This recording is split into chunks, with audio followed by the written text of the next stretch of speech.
श्री गणेशाय नमः। श्री जानकी वल्लभो विजयते। श्री रामचरितमानस अयोध्या कांड। सहित समाज तुम्हार हमारा, घर बन गुरु प्रसाद रखवारा। मातु पिता गुरु स्वामी निदेशु, सकल धर्म धरनी धरुसेसु।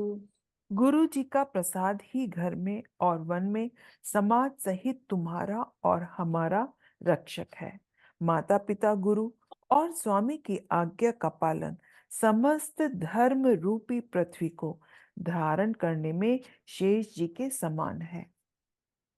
सो तुम करहु करावहु मोहु, तात तरन कुल पालक हों। साधक एक सकल सिद्धि देनी, कीरति सुगति भूति मय बेनी।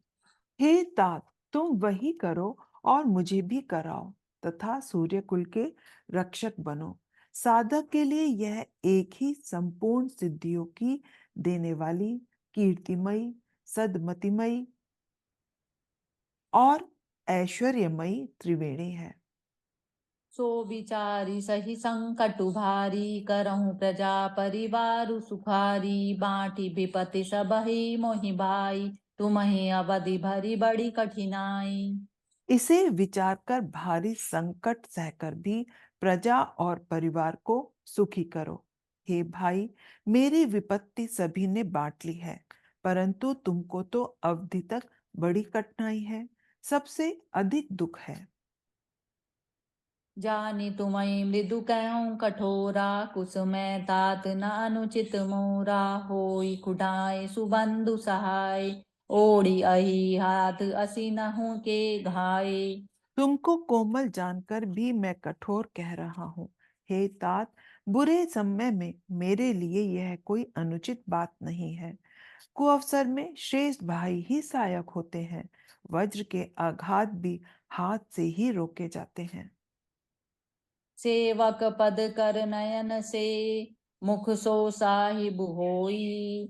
तुलसी प्रीति की रीति सुनी, सुकबी सराय सोई। मंगल भवन अमंगल हारी, द्रव उस दशरथ अजिर बिहारी। सेवक हाथ पैर और नेत्रों के समान और स्वामी मुख के समान होना चाहिए। तुलसीदास जी कहते हैं कि सेवक स्वामी की ऐसी प्रीति की रीति सुनकर तो कवि उसकी सराहना करते हैं। सभा सकल सुनि रघुबर बानी, प्रेम पयोधि अमय जनुसानी। शिथिल समाजु सनेह समाधि, देखी दशा चुप सारद साधी।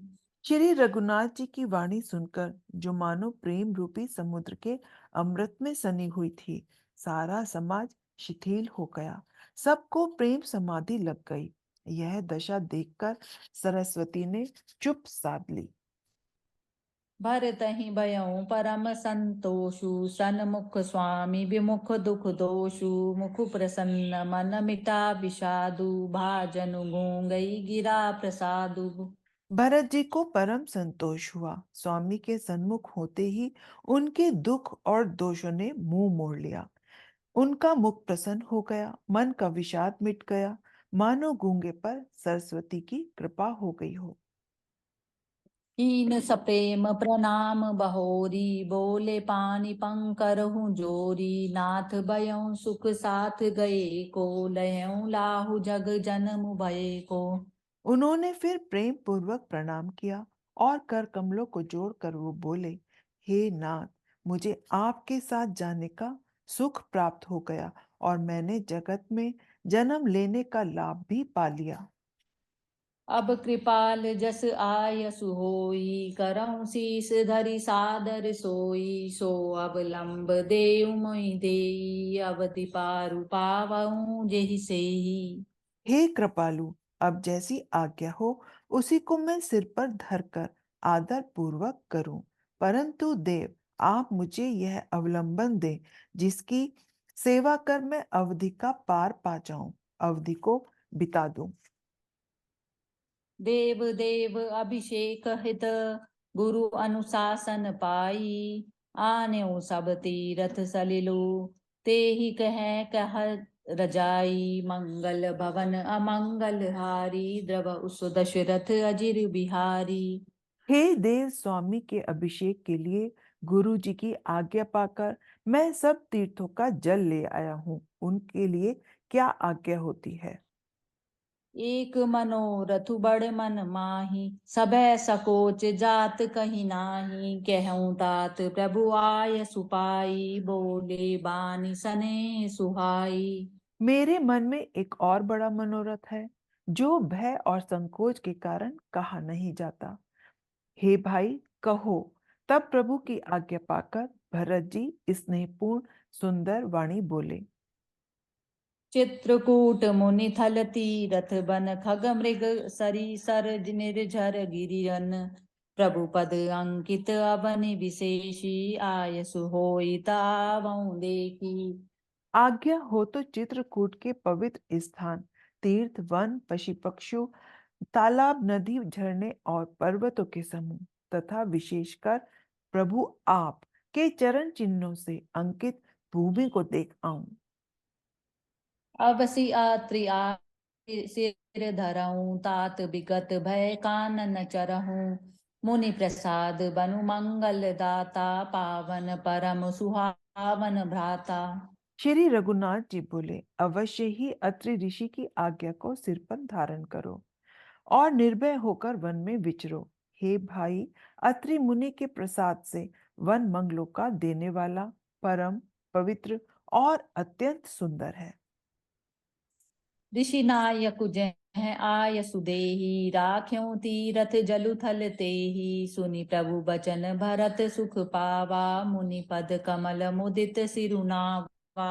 और ऋषियों के प्रमुख अत्रि जी जहां आज्ञा दे, वहीं तीर्थों का जल स्थापित कर देना। प्रभु के वचन सुनकर भरत जी ने सुख पाया और आनंदित होकर मुनि अत्रि जी के चरण कमलों में सिर नवाया। भरत राम बादु सुनी, सकल सुमंगल मूल। सुर स्वारथि सराही कुल, बरषत सुरत तरु फूल। मंगल भवन अमंगल हारी, द्रव उसु दशरथ अजिर बिहारी। समस्त सुंदर मंगलों का मूल भरत जी और श्री रामचंद्र जी का संवाद सुनकर स्वार्थी देवता रघुकुल की सराहना करके कल्प वृक्ष के फूल बरसाने लगे। धन्य भरत जय राम गोसाई, कहत देव हर्षत बरि आई। मुनि मिथिलेश सभा सब काहू, भरत बचन सुनि भयउ छाऊ। भरत जी धन्य है, स्वामी श्री राम जी की जय हो। ऐसा कहते हुए देवता बलपूर्वक हर्षित होने लगे। भरत जी के वचन सुनकर मुनि वशिष्ठ जी, मिथिलापति जनक जी और सभा में सब किसी को बड़ा उत्साह हुआ। भरत राम गुण ग्राम सनेहु, पुलकी प्रशंसत राउ विदेहु। सेवक स्वामी सुभाउ सुहावन, नेमु पेमु अति पावन पावन। भरत जी और श्री रामचंद्र जी के गुण समूह की तथा प्रेम की विधेय राज जनक जी पुलकित होकर प्रशंसा कर रहे हैं। सेवक और स्वामी दोनों का सुंदर स्वभाव है। इनके नियम और प्रेम पवित्र भी अत्यंत पवित्र करने वाले हैं। मति अनुसार सराहन लागे, सचिव सभासद अब अनुरागे। सुनि सुनि राम भरत संवादु, दुहु समाज ही हर्षु विषादु। मंत्री और सभासद सभी प्रेम मुग्ध होकर अपनी अपनी बुद्धि के अनुसार सराहना करने लगे। श्री रामचंद्र जी और भरत जी का संवाद सुन सुनकर दोनों समाजों के हृदय में हर्ष और विषाद, भरत जी के सेवा धर्म को देखकर हर्ष और राम वियोग की संभावना को से विषाद दोनों हुए। राम मातु दुख सुख सम जानी, कही गुण दोष प्रबोधि रानी। एक कहीं रघुबीर बड़ाई, एक सराहत भरत भलाई। श्री रामचंद्र जी की माता कौशल्या जी ने दुख और सुख को समान जानकर श्री राम जी के गुण कहकर दूसरी रानियों को धैर्य बंधाया।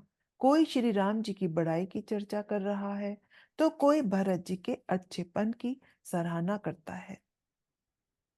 अत्रिकयं तब भरत सन, शैल समीप सुकूप। राखें तीरथ तोय तहाँ, पावन अमय अनूप। मंगल भवन अमंगल हारी, द्रव उस दशरथ अजिर बिहारी।